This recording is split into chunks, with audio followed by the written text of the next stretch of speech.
Hello students, आज मैं आपके लिए लेके आई हूँ एक धमाकेदार वीडियो। तो सबसे पहले अगर आप चैनल पर नए हैं तो चैनल को करो सब्सक्राइब, क्योंकि मैं करवाने वाली हूँ आपको साइंस का चैप्टर 1 क्लास 10 का केमिकल रिएक्शन एंड इक्वेशन, वो भी सिर्फ पूरी और पूरी एक ही वीडियो में। तो चलो हम करते हैं अपना चैप्टर 1 शुरू। तो हम शुरू करते हैं सबसे पहले हमारे चैप्टर के इंट्रो से। जैसे कि आपको नाम दिखाई दे रखा है केमिकल रिएक्शन एंड इक्वेशन, तो चलो सबसे पहले इसको ही समझते हैं क्या है केमिकल रिएक्शन और उसकी इक्वेशन। सबसे पहले बात आती है उसकी इंट्रो की, तो हम उसमें इंट्रो में क्या समझेंगे कि केमिकल रिएक्शन क्या होता है। केमिकल रिएक्शन ये होता है जब दो केमिकल एक दूसरे के साथ क्या करते हैं, ट्रांसफॉर्मेशन करते हैं, रिएक्शन करते हैं, और उनसे जो हमारे पास क्या एक नया प्रोडक्ट आता है उसे हम बोलते हैं केमिकल रिएक्शन। तो जैसे मैंने अभी आपको बताया था कि केमिकल रिएक्शन में क्या होता है, जो इन्वॉल्व करता है एक या ज्यादा से ज्यादा सब्सटेंसेस, जिससे वो क्या करते हैं, रिएक्ट करते हैं एक दूसरे के साथ, और हमें क्या रिसीव होता है, प्रोडक्ट। तो वैसे मैं आपको बताती हूँ, जैसे कि हमने दो प्रोडक्ट ले लिए, एक हमारे पास प्रोडक्ट है ए और दूसरा प्रोडक्ट हमारे पास है बी, जिसे हमें क्या रिएक्शन करवाया, उसे हमारे पास क्या प्रोडक्ट है, एक सी नया ऐसा प्रोडक्ट आ गया। तो जो हमारे पास ए और बी प्रोडक्ट होता है, इनको हम बोलते हैं रिएक्टेंट्स, यानी कि जो प्रोडक्ट हमारे पास क्या करते हैं, रिएक्ट करते हैं। फिर उनके बीच में क्या होता है, केमिकल रिएक्शन होता है। केमिकल रिएक्शन कराने के बाद जो हमें रिसीव होता है वो हमारा क्या होता है, प्रोडक्ट। तो इसके पहले सबसे पहले हम समझते हैं रिएक्शंस और प्रोडक्ट्स की डेफिनेशन। तो रिएक्टेंट की प्रोडक्ट की डेफिनेशन मैं आपको बता देती हूँ। रिएक्टेंट्स वो प्रोडक्ट्स होते हैं, वो सब्सटेंस होते हैं जो रिएक्शन में क्या करते हैं, अपना इन्वॉल्व होते हैं। और प्रोडक्ट क्या होता है, रिएक्शन होने के बाद जो हमें प्रोडक्ट मिलता है उनको हम बोलते हैं प्रोडक्ट्स। तो मैं आपको बताती हूँ एक एग्जांपल लेके कि क्या हमारे रिएक्टेंट्स होते हैं और क्या हमारे प्रोडक्ट होते हैं। फॉर एग्जांपल मैं लेती हूँ 2H2 प्लस O। तो अगर मैं इसका रिएक्शन करा दूं तो हमारे पास क्या होगा, 2H2O, यानी कि हमारे पास क्या फॉर्म हो गया यहाँ पे, वाटर। तो जो हमने ये लिया था, ये हमारे पास क्या था, रिएक्टेंट था। जो हमारे पास ये बन के आया वो हमारे पास क्या है, प्रोडक्ट। अब इसमें एक हमें जो कमी दिखाई दे रही है, वो कमी क्या है, वो कमी ये है कि हमारे पास O यहाँ पे 1 है, लेकिन अगर यहाँ पे देखें तो हमारे पास O क्या है, 2 है। तो यहाँ पे मैं क्या लगा दूंगी, एक 2 लगा दूंगी, जिससे हमारी केमिकल रिएक्शन, जो हमारी केमिकल इक्वेशन है, वो क्या है, बैलेंस हो जाएगी। तो अब मैं आपको बताती हूँ कि इक्वेशन को बैलेंस कैसे करते हैं। तो एग्जाम्पल के लिए मैंने आपके लिए एक एग्जाम्पल लिखा है, जिसमें हमारे पास CH4 जो कि होता है मीथेन, O2 यानी हमारी ऑक्सीजन, और जिससे हमारे पास जो प्रोडक्ट निकल के आया वो क्या है, हमारा कार्बन डाइऑक्साइड और वाटर हमारा आ गया। तो हमें दिखाई दे रहा है कि हमारे पास यहाँ पे जो हाइड्रोजन के प्रोडक्ट है वो कितने हैं, 4, और जो हमारे पास यहाँ पे हाइड्रोजन के प्रोडक्ट दिखाई दे रहे हैं वो कितने हैं, सिर्फ और सिर्फ 2। तो यहाँ देखो, यहाँ पे 4 है। पहली चीज इसमें जो हमें नोट करनी है वो क्या है, कि जो हमारा जो चीज होती है, ये वाली जो कोफिशिएंट जो होता है, ये कभी भी सब्सक्रिप्ट जो होती है वो कभी चेंज नहीं होगी। जो भी चेंज होगा वो यहाँ पे होगा, यानी जो हमारे रिएक्टेंट्स हैं उनकी जो स्टार्टिंग है उसमें ही हमारा जो है वैल्यू ऐड होगी या माइनस होगी। तो जो सब्सक्रिप्ट है इनको हम नहीं छेड़ेंगे। तो बैलेंस करते वक्त मैंने बताया जैसे कि हम जो है सब्सक्रिप्ट चेंज नहीं करते। सब्सक्रिप्ट यानी कि जो ये नीचे की तरफ जो हमारे पास लिखे रहते हैं, इनको हम कभी चेंज नहीं करते। Do not change subscript. Change जो होगा वो होगा हमारा कोफिशिएंट। कोफिशिएंट होता है जो हमारे इनके आगे लगा रहता है ना, उनको बोलते हैं हम कोफिशिएंट। तो हमारे सिर्फ यही चेंज होंगे, इससे ही हमारी बैलेंस इक्वेशन होगी। इक्वेशन हमारी बैलेंस करेंगे। तो जैसे कि हमारे पास यहाँ पे हाइड्रोजन के जो पार्टिकल है वो कितने हैं, 4, और यहाँ पे जो हमारे पास हाइड्रोजन के पार्टिकल वो हमें दिखाई दे रहे हैं 2। तो सबसे पहले हम क्या है, यहाँ से ही शुरुआत करेंगे। तो मैंने जैसे बताया कोफिशिएंट चेंज करेंगे, तो वहां पे तो 4 है, इस साइड जहाँ पे कम है वहां पे करने हमें, क्योंकि हम इनको सिर्फ बढ़ा सकते हैं, घटा नहीं सकते। तो हम इनको क्या बढ़ाएंगे, तो अगर मैं यहाँ पे 2 लगा दूं तो 2 और 2 क्या है, हाइड्रोजन के पार्टिकल कितने हो गए, पूरे 4 हो गए। तो यहाँ पे हाइड्रोजन भी 4 और हमारे इधर भी 4 हो गए। कार्बन देखो तो यहाँ पे हमारे पास CH3 क्या है, एक ही है। यहाँ पे भी कार्बन क्या है, हमारे पास एक ही है। तो ये तो ऑलरेडी बैलेंस है। उसके बाद हमारे पास क्या बच गया, ऑक्सीजन। ऑक्सीजन अगर हम देखें तो यहाँ पे भी हमारे पास क्या है, 2 है, और यहाँ पे भी हमारे पास क्या है, 2 है। तो इससे हमें पता चलता है कि हमें और कुछ भी छेड़ने की जरूरत नहीं है। हमें सिर्फ क्या है, हाइड्रोजन के जो पार्टिकल थे वो अनबैलेंस थे, उनको हमने बैलेंस कर दिया। तो कुछ इस प्रकार से जो है हमारी इक्वेशन बैलेंस होती है। तो चलो मैं आपको कुछ एग्जांपल देती हूँ। एक आधा एग्जांपल मैं आपको करके दिखाती हूँ और बाकी आप खुद उसको सोल्व करके देखिए। तो ये लिख दिया मैंने आपके लिए कुछ एग्जांपल। तो मैं ये वाला एग्जांपल आपको सोल्व करके दिखाती हूँ, और फिर ये जो एग्जांपल्स है वो आप ट्राई करना और कमेंट बॉक्स में जरूर लिख के बताना कि कैसे आपने इनको बैलेंस किया और क्या आपका आंसर आया। तो यहाँ पे देखते हैं सबसे पहले हाइड्रोजन। हाइड्रोजन हमारे सीधे साइड कितने हैं, 2 है, और यहाँ पे भी साइड हमारे पास हाइड्रोजन कितने हैं, 2 है। तो यहाँ पे भी 2 है, यहाँ पे भी 2 है, तो हमें हाइड्रोजन को छेड़ने की जरूरत तो बिल्कुल भी नहीं है। दूसरा हमारे पास जो सब्सटेंस है वो क्या है, ऑक्सीजन। यहाँ पे हमारे पास 2 है और यहाँ पे देखें तो हमारे पास क्या है, 1 है। तो इसे तो हमें तो क्या है, ठीक करना ही पड़ेगा। तो ठीक करने के लिए सबस्क्रिप्ट हम नहीं छेड़ेंगे, जैसे मैंने आपको पहले बताया, हम चेंज करेंगे कोफिशिएंट। ये और ये हमारे पास क्या है, इक्वल है, तो हम इन्हें बिल्कुल भी नहीं छेड़ रहे। जो हमारे पास वो चेंज होगा वो यहाँ पे होगा, क्योंकि यहाँ पे 1 है, क्योंकि मैंने आपको बताया था कि वो क्या है, बढ़ता है घटता नहीं है। तो यहाँ पे मैं क्या लगाऊंगी, 2 लगा दूंगी, जिससे हमारे पास क्या हुआ, यहाँ पे ऑक्सीजन कितने हो गए, 2 हो गए। लेकिन इसमें जो देखने वाली बात है वो क्या है कि हाइड्रोजन अब कितने हो गए हमारे पास, 4 हो गए। तो इसका मतलब हमें हाइड्रोजन को अब छेड़ना पड़ेगा, लेकिन किस साइड, हमारी लेफ्ट साइड की। तो हमारा रिएक्टेंट है वो क्या है, हमारी लेफ्ट साइड पे। यहाँ पे भी हमने क्या लगा दिया, 2 लगा दिया। तो यहाँ पे हाइड्रोजन काउंट करते हैं, 1 2 3 4, 1 2 3 4, तो हाइड्रोजन हमारे बैलेंस हो गए। ऑक्सीजन को भी काउंट करेंगे ऐसे, 1 2 1 2, तो हमारे पास ये क्या इक्वेशन बिल्कुल अच्छे तरीके से बैलेंस हो चुकी है। वैसे ये एग्जांपल है, इनको आप सॉल्व करके देखना और कमेंट करके जरूर बताना क्या आपका आंसर आया। तो चलो अब हम आगे पढ़ते हैं कि हमारे जो केमिकल इक्वेशन है या केमिकल रिएक्शन जो होते हैं उनके दौरान हमें क्या क्या चेंजेस देखने को मिलते हैं। तो अब हम आ गए हैं characteristics of a chemical equation. जब एक केमिकल इक्वेशन होती है उसके क्या क्या कैरेक्टरिस्टिक्स हमें देखने को मिल सकते हैं, तो वो हम पढ़ते हैं। सबसे पहला हमारे पास आता है चेंज इन स्टेट। स्टेट यानी कि सॉलिड, लिक्विड, गैस और एक्वेशियस फॉर्म। उसकी कोई भी फॉर्म हमारी हो सकती है। मान लो सॉलिड से लिक्विड हो जाए, लिक्विड से गैस हो जाए, तो हमारे पास क्या है, किसी भी सब्सटेंस की स्टेट चेंज हो सकती है। सेकंड हमारे पास है चेंज इन टेम्परेचर। टेम्परेचर का मतलब होता है तो गर्म या तो ठंडा होना या फिर बिल्कुल उबल जाना। तो जब हमारे पास कोई भी केमिकल रिएक्शन होता है, कुछ सब्सटेंस ऐसे होते हैं जो बहुत ज्यादा बॉइल्ड अप या हीटअप हो जाते हैं, यानी कि वो गर्म से ठंडे और ठंडे से गर्म भी हमारे पास हो सकते हैं। तीसरा आता है हमारे पास चेंज इन कलर, जिसमें हमारे पास क्या है, कलरलेस से हमें कोई पिंक कलर या फिर येलो से रेड कलर हमें देखने को मिल सकता है हमारे केमिकल रिएक्शन के दौरान। और आता है हमारे पास चेंज इन शेप, यानी कि हमारे पास क्या है, जो भी हमारे पास सब्सटेंस है उनकी शेप चेंज हो सकती है। जैसे मैंने बताया आपको, सॉलिड टू लिक्विड जा सकते हैं और लिक्विड टू सॉलिड जा सकते हैं। तो अगर कोई चीज लिक्विड टू सॉलिड जा रही है तो कोई ना कोई शेप वो गेन करेगी। तो हमें जब हमारे पास कैरेक्टरिस्टिक्स है उसमें एक और आता है हमारे पास चेंज इन शेप, कि केमिकल रिएक्शन जब भी होगा तो हमारे पास क्या है, चेंज इन शेप होगी। और आता है evolution of gas. Evolution of gas का मतलब होता है कि केमिकल रिएक्शन के दौरान हमारे पास जो है, हमारे सब्सटेंस के अंदर कोई गैस इवोल्व भी हो सकती है और उसमें से क्या है, ऐड भी हो सकती है और वहां से जा भी सकती है, या फिर एयर ऑक्सीडाइज्ड हो सकती है। तो ये जो 5 कैरेक्टरिस्टिक्स हैं ये हमारे केमिकल इक्वेशन के हैं, जिसका अगर वो आपसे क्वेश्चन पूछेगा तो यही पूछ सकता है कि क्या हमारे पास इसमें से एमसीक्यू की फॉर्म में पूछ सकता है कि इसमें से हमारे पास कैरेक्टरिस्टिक्स केमिकल इक्वेशन के कौन कौन से हैं या इनमें से कौन सा नहीं है। तो अब बढ़ते हैं हम आगे की तरफ। मैं आपको इवोल्यूशन ऑफ गैस का एक एग्जांपल देके बताती हूँ।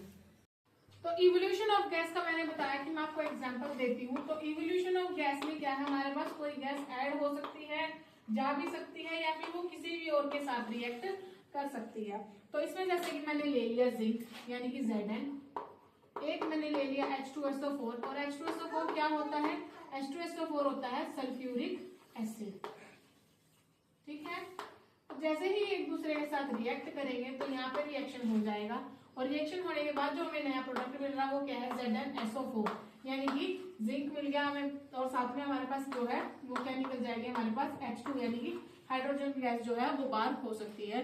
तो ये एक एग्जांपल है इवोल्यूशन ऑफ गैस का, जो कि आप जब कैरेक्टरिस्टिक्स बता रहे हैं तो उसमें एग्जांपल के तौर पे भी लिख सकते हैं। तो अब हम आगे शुरू करते हैं, हमारे पास कितने टाइप के हमारे पास केमिकल रिएक्शन होते हैं और वो कौन कौन से होते हैं। तो ये बहुत ज्यादा इंपॉर्टेंट है, तो इनको बिल्कुल ध्यान से सुनना। तो कॉम्बिनेशन रिएक्शन हमारे पास सबसे पहला टाइप ऑफ रिएक्शन आ जाता है। टोटल हमारे पास जो है 4 टाइप के रिएक्शन होते हैं, जिसमें सबसे पहले हमारे पास क्या है, कॉम्बिनेशन।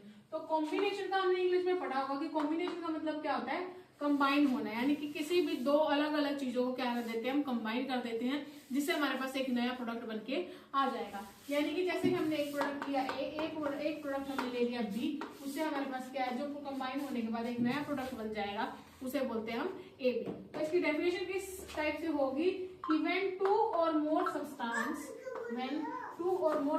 यानी कि जब एक या एक से ज्यादा सब्सटेंस एक दूसरे के साथ क्या करते हैं, कंबाइन करते हैं। व्हेन 2 और more substance combine together combine का मतलब ये हो गया, तो टू और more substance combine to form, यानी कि एक नया सब्सटेंस बनाने के लिए वो फॉर्म करते हैं, to form a new substance that is known as a combination reaction. जैसे कि अगर मैं ले लेती हूँ CaO, CaO क्या होता है, C होता है कैल्शियम, O होता है ऑक्सीजन, हमारे पास क्या होता है, O ऑक्साइड होती है, तो ये क्या होता है हमारे पास क्विक लाइन, तो CaO क्विक लाइन, प्लस में हमारे पास इसमें क्या आ जाएगा H2।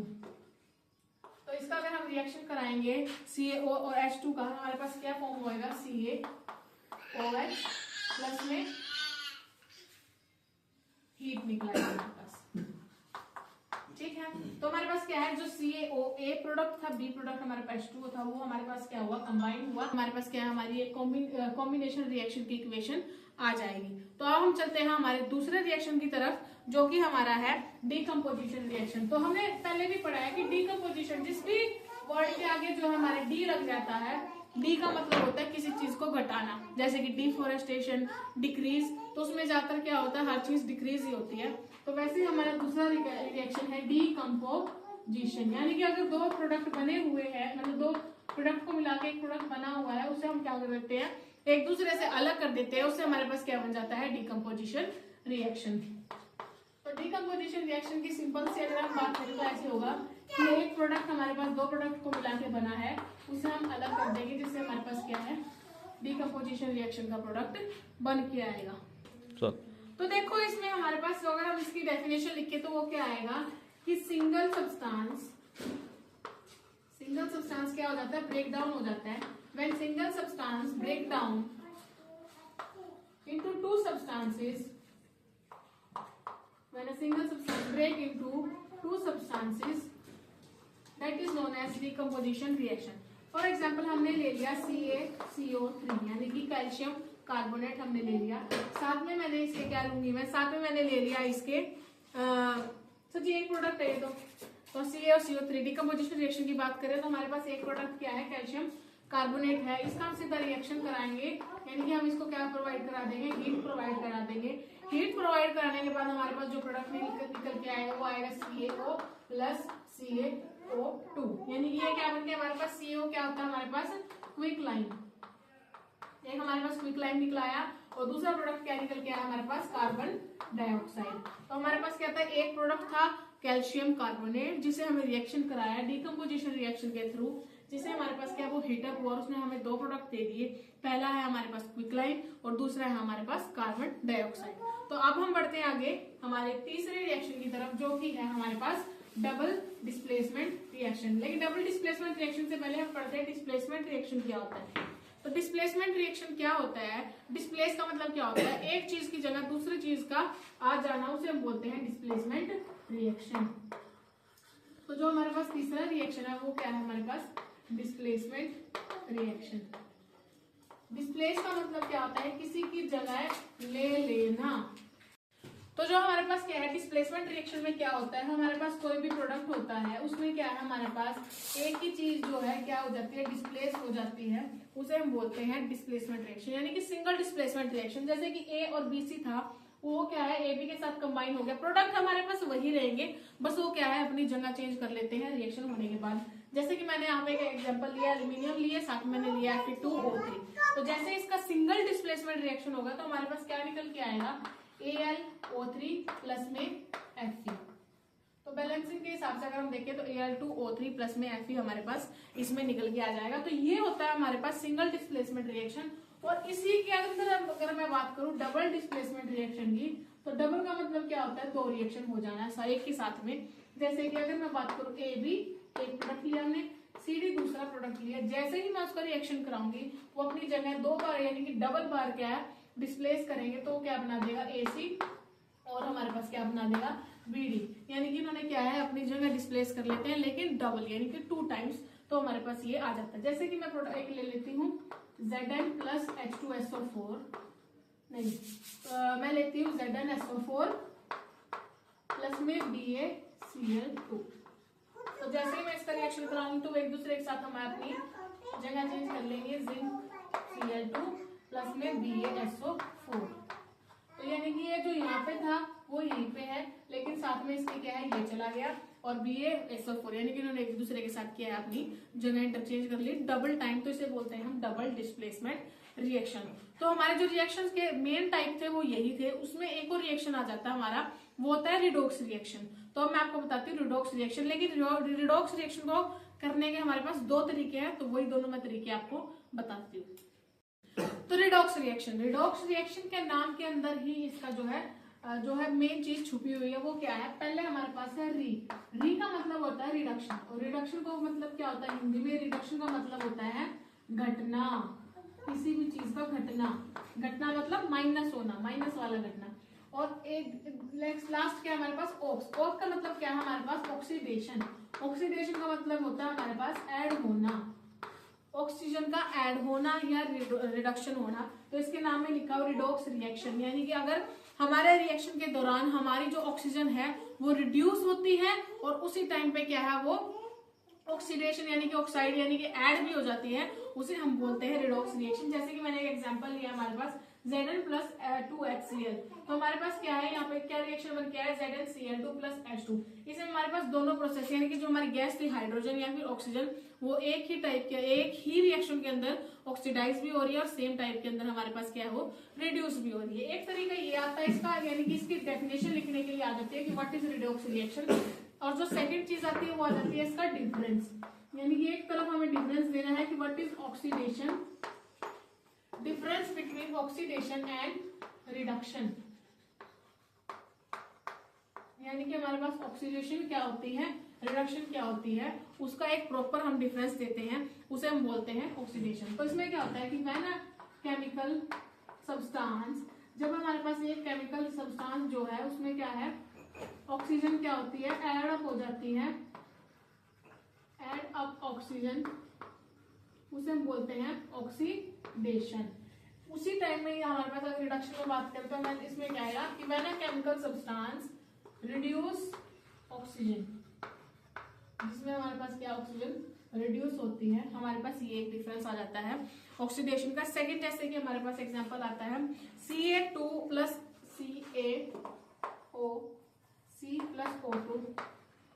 क्या बनाता है हमारे पास CO2, यानी कि कार्बन को और ऑक्सीजन को जैसे मिलाया हमने, हमारे पास निकल के आया है कार्बन डाइऑक्साइड। अगर हम दूसरी तरफ जाते हैं हमारे पास क्या है CuO+H2, तो CuO यानी कि हमारे पास जो है क्विक लाइम है उससे हमारे पास CuO है कॉपर, यानी कि कॉपर ऑक्साइड और हाइड्रोजन को जैसे ही हमने मिलाया तो हमारे पास क्या निकल के आया है Copper+H2O। यहाँ पे हमारे पास कॉपर से यहाँ पे क्या है ऑक्सीजन हमारी रिड्यूस होगी, कॉपर के पास से वो चली गई और ऐड कहाँ पे होगी, वो जाके हाइड्रोजन के साथ ऐड हो गई। तो ये हमारे पास क्या है इधर से रिडक्शन हुई है और यहाँ पे जाके वो ऐड हो गई है।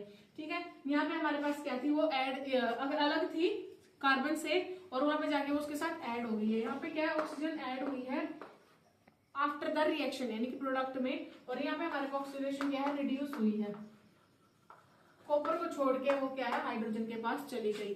तो ये एक डिफरेंस हो जाता है ऑक्सीडेशन और रिडक्शन का। दूसरा आ जाता है वही लिख देंगे हम इसमें कि increase in oxygen and reduce in reduction in oxygen. ठीक है, ये इसका डिफरेंस हो गया। इसलिए हमारे पास क्या है कि जब ये रिएक्शन होता है ये हमारे पास क्या करता है एनर्जी को रिलीज करता है, जो हमारे पास ऑक्सीडेशन है वो एनर्जी को रिलीज करता है, वहीं दूसरी तरफ जो हमारा रिडक्शन रिएक्शन होता है वो एनर्जी को क्या कर देता है अब्सॉर्ब कर देता है एनर्जी को। तो यही हमारे पास क्या थे हमारे केमिकल रिएक्शन के टाइप थे कुछ जो मैंने आपको बता दिए। इस चैप्टर में हमारे पास एक टॉपिक और रह गया, वो है हमारे पास कोरोजन और रेंसिडिटी। इसके अलावा हमारे पास मेन टॉपिक इसमें कुछ भी नहीं है, यही था इस चैप्टर में। इसके बाद जो है हमारे आएंगे प्रीवियस ईयर क्वेश्चन जो पहले आ चुके हैं, साथ के साथ मैं आपको उसका पीडीएफ भी दे दूंगी। आप पीछे लिंक आपको मिलेगा टेलीग्राम का, और टेलीग्राम का लिंक ज्वाइन कर लीजिएगा, वहां पे आपको फ्री ऑफ कॉस्ट इस चैप्टर के नोट्स मिल जाएंगे, जिसमें जो मैंने आपको पढ़ाया वो भी नोट्स मिलेंगे प्रॉपर। सेकंड जो प्रीवियस ईयर क्वेश्चन जो पहले पेपर में आ चुके हैं उनको अटेम्प्ट करने का तरीका कैसे है वो हैंडमेड रिटन नोट्स के साथ आपको टेलीग्राम के लिंक में नीचे मिल जाएंगे। तो हमारा जो लास्ट टॉपिक है वो रह गया है, वो है हमारे पास कोरोजन और रेंसिडिटी। वो भी मैं आपको एक बार बता देती हूँ मोटा मोटा, क्योंकि उसमें कुछ ज्यादा इंपॉर्टेंट टॉपिक नहीं है। पहले हमारे पास है कोरोजन। कोरोजन क्या होता है, जब भी हमारे पास किसी चीज में जंग लग जाती है, यानी कि स्पेशली मेटल में, अगर किसी मेटल में जंग लग जाती है तो उसको हम बोलते हैं कि मेटल क्या है कोरोड हो चुका है, कोरोड यानी खराब हो चुका है, उसे हम बोलते हैं कोरोजन। दूसरा हमारे पास होता है रेंसिडिटी। रेंसिडिटी कब होता है?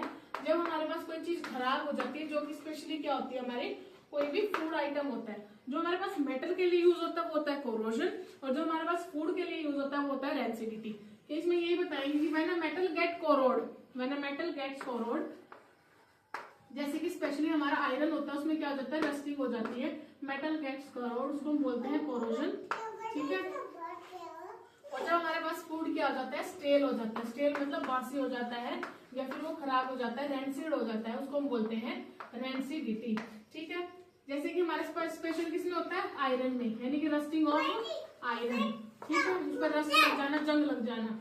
इसमें हमारे पास क्या होता है, हमारे पास ब्रेड वगैरह होते हैं, ब्रेड वगैरह में हमने देखा फंगस लग जाती है, वो फोल्स स्मेल देने लग जाते हैं, तो उसका एग्जांपल है हमारे पास रेंसिडिटी का।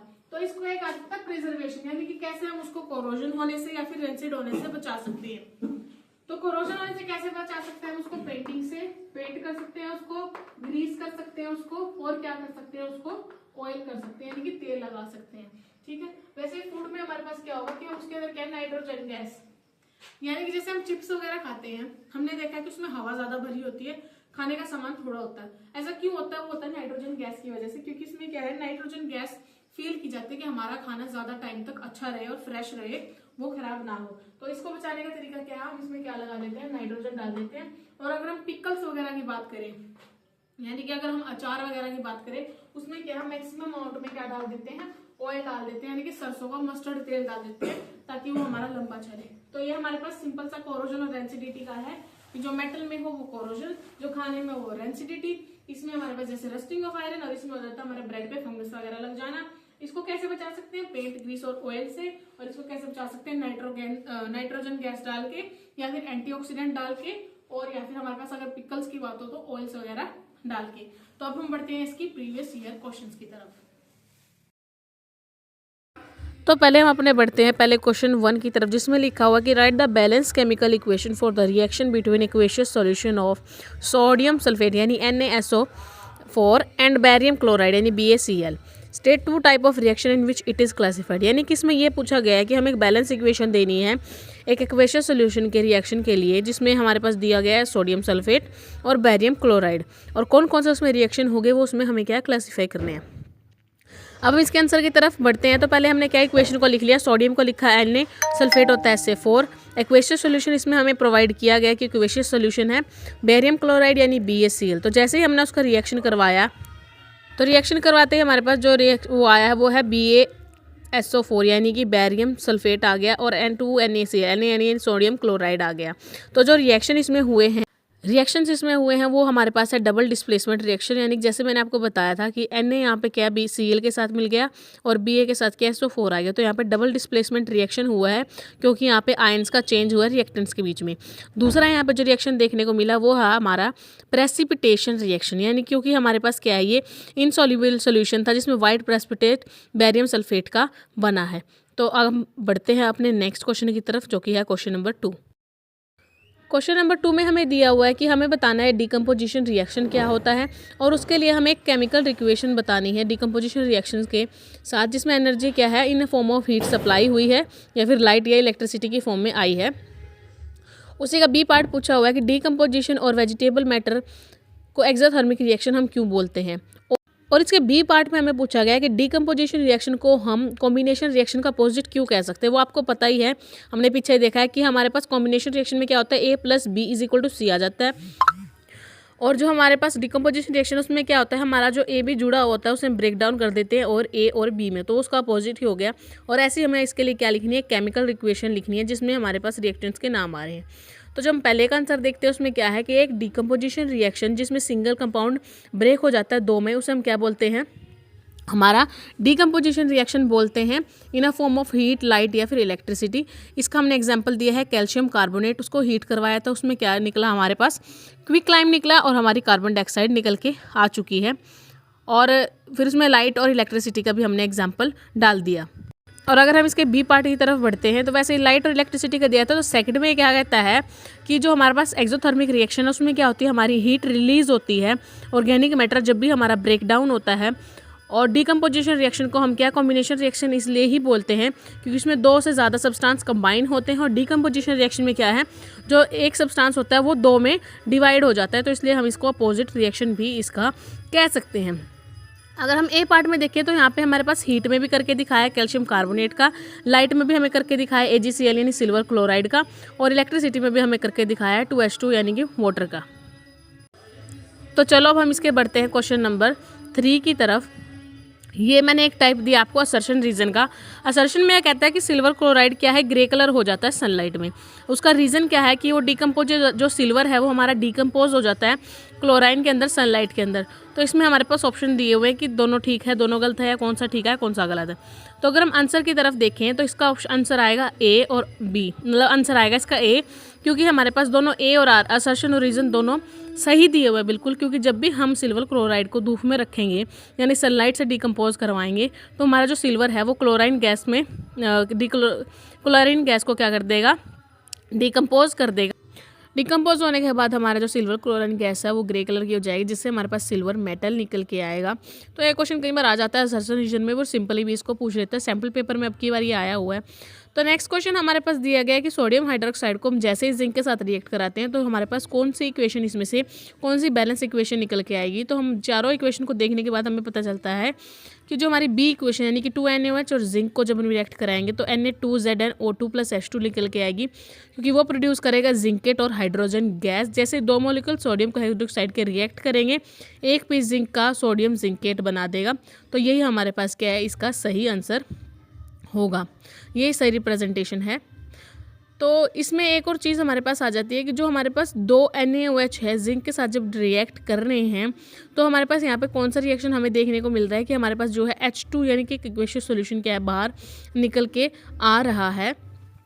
तो इस टाइप के क्वेश्चन मैं आपको इसमें सिंपल क्वेश्चन बता रही हूँ कि इस टाइप के क्वेश्चन आपके पास जो है पेपर में आ सकते हैं।